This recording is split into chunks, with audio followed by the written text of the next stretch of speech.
안녕하세요. 사랑하는 나그네 교회 교회 여러분, 그리고 하나님의 말씀을 함께 읽어가는 그리스도 안의 형제 자매된 교회 여러분, 오늘 우리는 예레미야 46장을 읽을 순서입니다. 46장 이하의 내용은 하나님께서 이스라엘 주변의 10개 나라들에 대한 심판의 예언을 하셨고, 그것을 기록한 내용을 모아놓고 전개하고 있습니다. 되게 대선지서라고 일컫는 예레미야서뿐 아니라 이사야서나 에스겔서 같은 예언서에도 이스라엘의 주변의 여러 나라들에 대한 심판의 예언들이 있습니다. 예컨대 이사야서도 13장에서 23장까지, 에스겔서도 25장에서 32장까지 내용이 그러하죠. 이 모든 내용들은 이스라엘의 하나님 여호와께서 절대적 주권자이시고 창조주이시며 또 역사를 운행해 나가신 분이심을 드러내시면서 동시에 그 역사의 중심에 하나님의 사랑하는 이스라엘이 있다는 걸 보여주시죠. 오늘날도 이 세상 역사를 다스리는 하나님께서는 우리들 각각 한 사람 한 사람의 개인의 구원에 관심을 두고 역사를 이끌어 가세요. 우리 개인의 인생도 우리 자신의 개인의 구원을 위한 목표를 가지고 내 인생을 지금까지 이끌어 오고 계신 것입니다. 또 전 세계 보편 역사 속에서도 교회, 복음이 전해지는 내용, 그것을 하나님께서 목적하시고 전체 보편사, 이 세계사의 질서를 이끌어 가십니다. 우리는 그것의 방향을 뚜렷이 미리 알고 거기에 맞춰 살아갈 수는 없죠. 그러나 우리가 한 가지 아는 것은, 우리가 하나님의 말씀에 따라 복음을 전하는 노력을 꾸준히 하다 보면, 순종하면 하나님께서 결국은 이 보편사 흐름 안에서 어떻게 우리 각각의 교회의 복음 전도의 순종을 통하여 그 큰 일을 이루어 가시는지가 나중에 시간이 지나가면서 우리가 보게 되어집니다. 이제 오늘은 먼저 애국과 관련한 내용을 하나님 예언하신 바를 살펴보도록 하겠습니다. 1절, 이방 나라들에 대한 선지 예레미야에게 임한 여호와의 말씀이라. 2절, 애굽에 관한 것이라. 곧 유다의 요시야 왕의 아들 여호야김 넷째 해에 유브라데 강가 갈그미스에서 바벨론의 느부갓네살 왕에게 패한 애굽의 왕 바로 느고의 군대에 대한 말씀이라. 갈그미스 지역, 유브라데 강가에 있는 갈그미스 지역에서의 전투는 이제 바벨론 국가가 이제 먼저 있었던 아수르 제국을 멸하고 그걸 세워진 나라 아닙니까? 근데 아수르의 잔존 세력이 있잖아요. 그 잔존 세력 소탕을 맞이까지 하려는 바벨론에 맞서서 애굽이 어떤 기획을 갖냐면, 아수르의 잔존 세력을 돕고 지원하고 애굽의 군대가 가서 신흥 세력인 바벨론을 견제하려는 그런 애굽의 속셈이 있었습니다. 애굽의 속셈과 아수르의 잔존 세력이 힘을 모으고 신흥 세력인 바벨론과 맞서 싸운 전투가 갈기미스 전투입니다. 과연 누가 이길까요? 이 전쟁의 결과가 있기 이전에 이미 하나님께서는 다음과 같이 예언하여 그 결과를 보여주셨습니다. 3절과 6절 내용을 볼까요? 너희는 작은 방패와 큰 방패를 예비하고 나가서 싸우라. 이게 이제 바로 느고의 군대, 즉 다시 말하면 애굽의 군대를 향해 말씀하는 겁니다. 너희가 작은 방패, 큰 방패, 그러니까 군대로서는 이제 수비 세력이 견고한 거죠. 너희 기병이요, 발에 안장을 지워 타며 투구를 쓰고 나서며 창을 갈며 갑옷을 입으라. 아주 애굽 군대의 아주 위용당당한 모습을 쭉 보여주고 너희 힘을 다해 싸우라는 것입니다. 5절, 여호와의 말씀이니라. 내가 먼저 그들이 놀라 물러가며 그들의 용사는 패하여 황급히 도망하며 뒤를 돌아보지 아니하면 어찌미냐. 두려움이 그들의 사방에 있음이로다. 하나님께서 너희 애굽이여, 너희 힘을 다하여 한번 유형 있게 나가봐라. 너희 군대가 참 유형이 있구나 라고 말씀하시면, 그러나 이래고 무슨 말씀을 이루세요? 너희가 패배할 것이라. 그게 이제 5절과 6절이죠. 6절, 발이 빠른 자도 도망하지 못하며 용사도 피하지 못하고 그들이 다 북쪽에서 유브라데 강가에 넘어지며 엎드러지는도다. 철저히 패배할 것을 하나님께서 예언하셨어요. 7절과 12절에 가게 되면 바로 누구의 군대가 제법 승리를 보장할 듯한 위용을 다 가지고 있지만 결국 패배할 거라는 내용을 다시 한번 재선언하십니다. 7절, 강의 물이 출렁임 같고 나일강이 불어남 같은 자가 누구냐. 애굽은 나일강이 불어남 같고 강물이 출렁임 같다. 이게 애굽이라는 표현이죠. 그가 이르되 내가 일어나 땅을 덮어 성읍들과 그 주비를 멸할 것이라. 이게 애굽이 힘을 낸다는 것이죠. 나일강이 확 일어난 것처럼 강물이 출렁이는 것처럼 큰 세력으로 밀고 오는 거죠. 9절 말들아 달려라 병거들아 정신없이 달려라 용사여 나오라 방패 잡은 구스 사람과 붓 사람과 활을 당기는 루딤 사람이 나올지니 하거니와. 여기서 구스, 붓, 루딤 사람은 전부 다 애굽이 용병으로 이렇게 고용한 자들이죠. 애굽이 애굽의 사람들뿐 아니라 주변의 구스, 붓, 루딤 사람들을 용병으로 품어서 자기 군대 세력으로 화시킨 거예요. 자 나가자 싸우자는 것이죠. 10절 그날은 주 만군의 여호와께서 그의 대적의 원수 갚는 보복이라 칼이 배부르게 삼키며 그들의 피를 넘치도록 마시리니 주 만군의 여호와께서 북쪽 유브라데 강가에서 희생 제물을 받으실 것임이니라. 이렇게 애굽이 용기 있게 나가지만 그날은 자신들이 희생 제물로 죽을 날이에요. 그래서 10절에 주 만군의 여호와께서 저들이 완전히 패배당하여 희생 제물로 받는 날이 되고 말 것이라 이러셨어요. 11절 처녀딸 애굽이여 길르앗으로 올라가서 유황을 취하라. 왜 그래요? 상처를 치료하려고 유황을 약품으로 쓰는 거거든요. 너희가 그 전쟁에서 패배하여 피를 흐리고 막 그럴 때에 처녀딸 애굽이여 길르앗으로 올라가서 유황을 취하라. 네가 치료를 많이 받아도 효력이 없어 낫지 못하리라. 네 수치가 나라들에 들렸고 네 부르짖음은 땅에 가득하였나니 용사가 용사에 걸려 넘어져 둘이 함께 엎드러졌습니다. 죽은 자 위에 또 죽은 자가 덮고 시체의 시체가 덮어진 형태로 패배할 것이라고 말씀합니다. 애굽이 이제 갈그미스 전투에서 패하는 일뿐만 아니라 원정 싸움이죠. 애굽의 본토에 이제 침략을 받아서 바벨론에 침략받아서 애굽 자체가 멸망할 것까지 하나님께서 예언을 하십니다. 13절부터 볼까요? 바벨론의 느부갓네살 왕이 애굽 땅을 칠 일에 대하여 선지자 예레미야에게 이르신 여호와의 말씀이라. 이 예언은 예루살렘이 이제 바벨론을 함락하고 난 이후에 주어졌을 거예요. 그러니까 이제 바벨론 함락한 이후에 남은 유대인들이 하나님의 뜻에 따라 바벨론에게 항복하고 징계를 달게 받으며 후일의 회복의 은혜를 바라봐야 할 텐데 이들이 바벨론에 저항하죠. 그리고 유다에게 피신해요. 바벨론 저항할 때는 바벨론 우상을 섬기는 나라를 우리가 무릎 꿇을 수 없다는 잠옷 어떻게 여호와 하나님을 섬기는 선민의 사상과 기계와 같이 보이지만 그들이 몸을 애굽에 의지하는 것은 애굽도 우상 숭배의 나라거든요. 그게 설명이 안 되는 것이죠. 그러니까 애굽으로 그들이 의지하니까 하나님께서 애굽의 운명이 어떻게 될 것인가 그걸 이제 보여줍니다. 그러니까 이미 애굽은 바벨론과의 싸움, 바벨론이 일어났을 때 갈그미스 전투에 패배한 적이 있고요. 이제 바벨론이 예루살렘까지 다 점령한 다음에 이들이 이제 그래도 애굽을 의지해 가니까 바벨론이 나중에 다시 애굽의 본토까지 침략하여 그걸 함락시킬 거라는 예언을 주셔서 애굽을 의지하는 저들의 어리석음을, 즉 유다 백성의 어리석음을 하나님께서 징체 예언으로 말씀해 주고 계신 거예요. 이 예언을 듣고 나면 저들이 정신 차려서 애굽을 의지하지 않고 바벨론도 아니요 애굽이 아니요 차라리 바벨론 앞에 엎드린 것은 하나님의 징계의 매를 달게 받는 것이 하나님을 의지하는 게 된 거죠.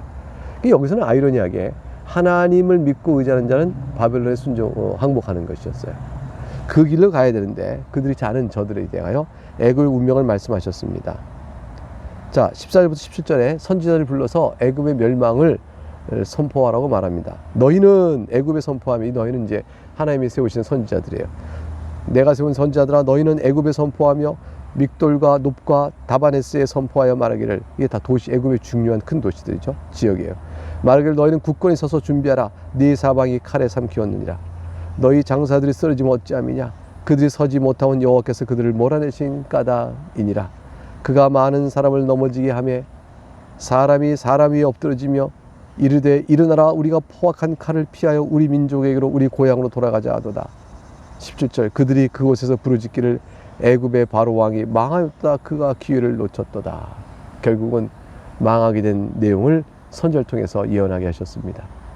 이제 18절부터 24절에는요 하나님께 직접 1인칭으로 말씀하세요. 만군의 여호와라 일컫는 왕이 이르시되 나의 삶으로 맹세하노니, 이거는 하나님께서 반드시 이를 이루어야 하는 작정을 이렇게 결연한 표현을 하신 거죠. 하나님은 자신의 생명, 자신의 삶으로 맹세한다. 반드시 이를 이룹니다. 그가 과연 산들 중에 다볼같이 해변의 갈멜같이 오리라.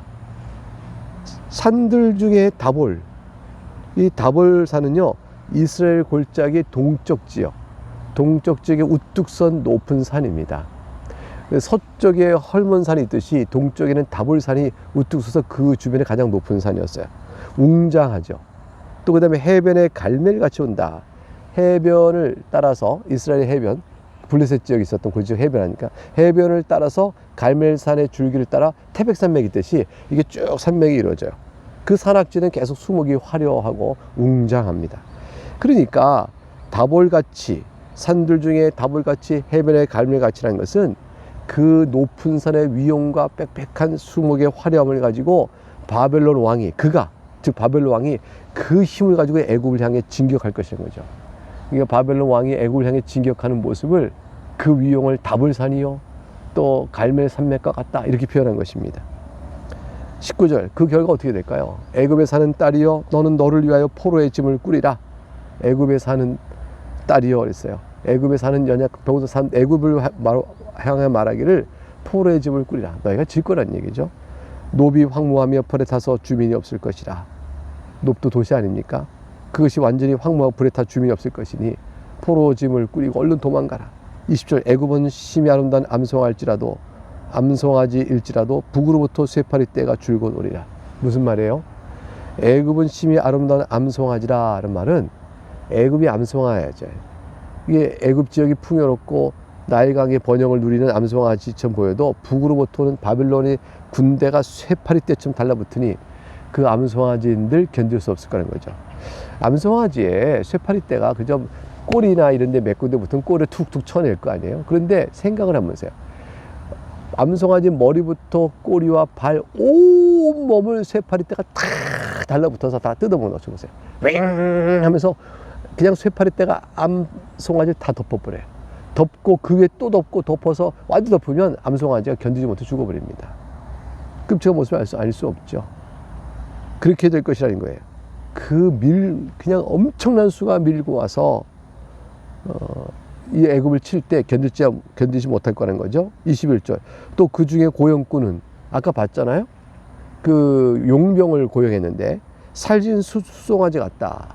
이게 용병이 살진 수송아지 같다는 것은 사치와 허영과 그 방탕함에 빠져서 군사로서의 힘을 잃어버린 거예요.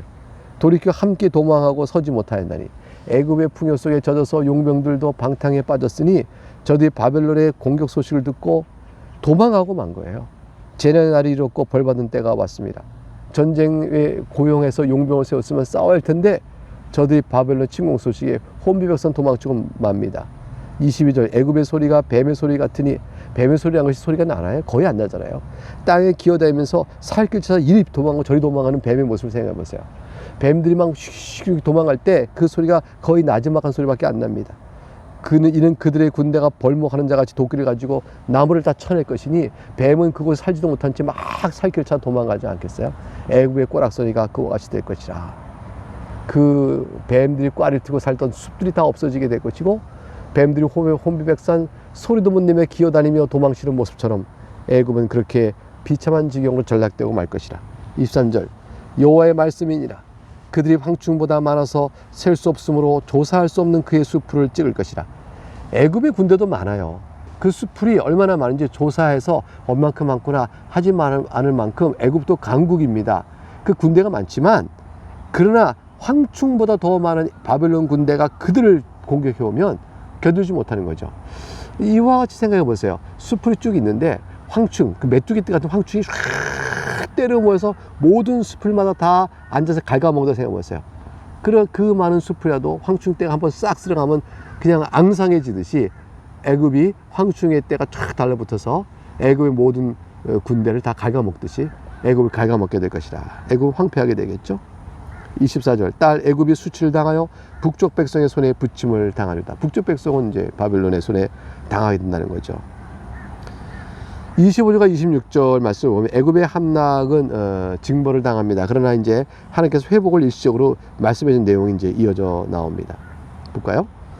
만군의 여호와 이스라엘 하나님께서 말씀하시라. 보라, 내가 노의 아몬과 바로와 애굽과 애굽 신들과 왕들 곧 바로와 및 그를 의지하는 자를 벌할 것이라. 이거 결국 이제 두 가지를 모아져요. 노의 아몬이라는 애굽의 신들, 그리고 바로와 함께하는 자들, 이렇게 이제 인간과 신을 이렇게 딱 구분해서 말한 내용을 쭉 나열한 건데요. 노의 아몬, 노라는 것은 이제 애굽의 남부 쪽 애굽의 수도입니다. 이 노가 이제 그리스 이제 언어로 표현하면 테베예요. 이게 애굽의 가장 중요한 수도죠. 근데 이 노가 멸망해 버리는 거죠. 노를 지키는 수호신이 아몬입니다. 근데 아몬은 이제 노가 애굽 전체 중요한 도시가 되어지고 인해서 아몬이 애굽 전체를 관할하는 신의 위치까지 격상이 되어져요. 근데 노의 아몬이라는 것이 멸망한다는 거죠. 노의 아몬이 멸망하니까 아몬이 수호하고 있는 노는, 즉 테베 신은 그냥 멸망하죠. 테베의 멸망은 가장 중요한 도시 중 하나가 멸망하는 거니까 애굽 전체 멸망 같은 의미가 됩니다. 이거 뭘 의미하겠어요? 애굽이 의지했던 우상 신이라는 것은 허구요, 아무것도 아닌 걸 말씀하는 거죠. 하나님께서 역사를 주관하시면서 결국 바벨론에서 애굽의 중요 도시인 테베, 노에 아몬 신을 그냥 작사를 내는 겁니다. 그러면 뭐 바로가 무너지고 다 바로를 의지한 자들이 다 무너지고 말게 되어지는 것이죠. 그래서 26절, 내가 그들의 생명을 노리는 자의 손, 바벨론의 느부갓네살 왕의 손과 그 종들의 손에 넘기리라. 그럴지라도 그 후에는 그 땅이 이전같이 사람 살 곳이 되리라. 여호와의 말씀이니라. 이렇게 이제 애굽의 패망과 멸망을 예언하신 하나님께서는 26절에 한 자락 희망의 빛을 쫙 보이십니다. 그럴지라도 그 땅이 이전같이 사람 살 것이 다시 되게 하고 회복을 주실 것이라고, 애굽의 다시 바벨론의 정복에서 벗어나 애굽이 살 수 있는 그런 미래의 소망을, 회복을 이렇게 열어주고 계십니다. 이게 다 뭐죠? 역사를 주관하시는 하나님이시기 때문에 가능한 말씀인 것이죠. 이제 마지막 이제 27과 28절 두 절을 보겠습니다. 이 말씀은 하나님이 역사와 세계의 주권자이시며, 그러니 그 하나님께서 애굽이라도 이렇게 멸망케 하시는 하나님께서 애굽이라도 살 길을 열어두시는 것에 비춰볼 때 하물며 하나님의 백성인 이스라엘을 향한 언약 백성들을 향해서는 지금 징계로 저들을 멸망케 한다 할지라도 살 길을 내어주지 않으시겠냐라는 말씀과 대조되어져서 27과 28절이 이어져 나옵니다. 27절, 내 종 야곱아 두려워하지 말라, 이스라엘아 놀라지 말라. 보라, 내가 너를 먼 곳에서 구원하며, 먼 곳 바벨론의 포로로 가더라도 내가 너를 구원하며, 네 자손을 포로된 땅에서 거기서 내가 구원할 것이니 너희가 돌아와서 가나안 땅으로 돌아와서 평안하며 걱정 없이 살게 될 것이라. 그를 두렵게 할 자가 없으리라. 28절 반복합니다. 똑같은 말씀을 다시 반복해 주세요. 여호와의 말씀이니라. 내 종 야곱아, 내가 너와 함께 있나니 두려워하지 말라. 내가 너를 흩었던 그 나라들은 다 멸할지라도 너는 사라지지 아니하리라. 역설적이죠. 지금은 바벨론의 손아귀 꼼짝도 못합니다. 바벨론은 영원할 것 같고 그 포로로 끌려온 이스라엘은 이제 망한 나라 같이 보이는데, 하나님께서 이렇게 말씀하시죠. 너를 흩어버렸던 그 나라는 다 망할 것이다. 마치 애굽이 이렇게 망하게 되고 그것처럼 바벨론도 망하게 될 것이다. 그러나 내가 너를 살리라, 사라지지 아니하리라 말씀하셨어요. 하나님의 백성은 영원토록 주의 나라 가운데 있게 됩니다. 내가 너를 법도대로 징계할 것이요 결코 무잔대로 여기지 아니하리라. 이것이 너희가 지금 흩어지게 된 이유라고 말씀하세요. 너희가 죄로 인하여 징계를 받게 되는데 너희가 회개치 아니함으로 징계를 꼼짝없이 받게 된 거죠. 그러니까 하나님께서는 너희가 회개하라, 회개치 않으면 너희가 징계를 받게 된 일은 너희에게 내려질 것이지만 하고, 이게 징계를 내리는 이유를 밝혀주시죠. 이건 사랑의 표현이에요. 이스라엘에게 회복의 때를 얻고 회개하고 돌아오게 하기 위한 것이죠. 그러나 너희가 비록 징계를 받아 바벨론 포로로 간다 할지라도 너를 포로로 끌려가고 너희를 멸망케 한 바벨론은 사라질 것이로되 너희는 사라지지 아니하리라. 그래서 그 약속된 백성이 사라지지 않아서 마침내 구약이 끝나고 신약 시대가 이루어질 때 하나님의 백성 예수 그리스도를 믿고 오는 하나님의 백성은 구약의 백성이나 이방이나 다 할 것 없이 우리들을 포함해서 하나님 나라의 백성은 지금까지 사라지지 않고 있는 거 아니겠습니까?